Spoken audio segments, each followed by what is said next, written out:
could well be another one for Nabi. It's a handful for him. There it is, 5 for Nabi. Mohammad Nabi's first 5-wicket haul in the Heroes CPL.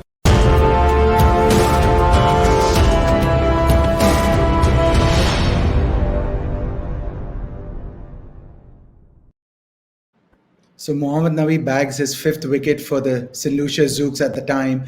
Danny, for a bowler who's definitely the number 2 star from Afghanistan cricket, he's still one of the most utility kind of cricketers around, in the bowling department, would you not say? Well, he's one of those guys that Mooch talked about earlier. You tick the boxes of the 3 facets, and certainly in these conditions. It was last year. I was just looking closely at the footage because there was obviously no one in the crowd, yes. And that was last year up there at the Queen's Park Oval, and it was turning a bit. So it was helping the slower men, the spinners, and you're playing those sort of strokes, high risk against the turn of Nabi. But he comes in, he slogs as well. He's a very adept player at hitting straight, loves going in the wide V, and does a job for you and can float in the order. And I know Moods has used him at different times in that way. And of course, then he's fielding. He's got good hands. He often fields in the deep as well. A decent arm on him, and particularly years gone by. In the twilight of his career, but nonetheless, a very, very good all-rounder. And you'd have him in your side, definitely. Tom, you were commentating when he took this fifer. You've also worked with him at SRH.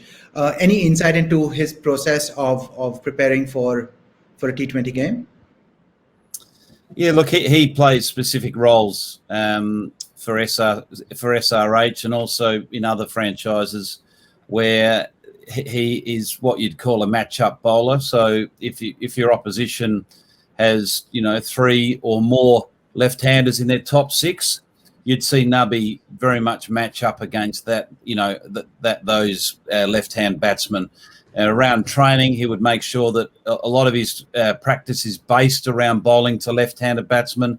He'd have a brand new ball that he'd work with because quite often he would take the new ball in those matchups.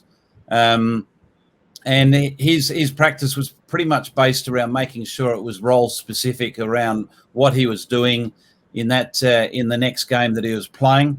From a batting perspective, he's one of the dangerous power hitters down the order. He tends to come in at number 7, can clear the ropes, with ease. He's a strong guy, and he's someone that trains incredibly hard, not only in the net environment but also in the gym, to maintain his strength and his durability as a cricketer that's, he's a journeyman. He's been around the traps for a long time and been very successful wherever he's gone.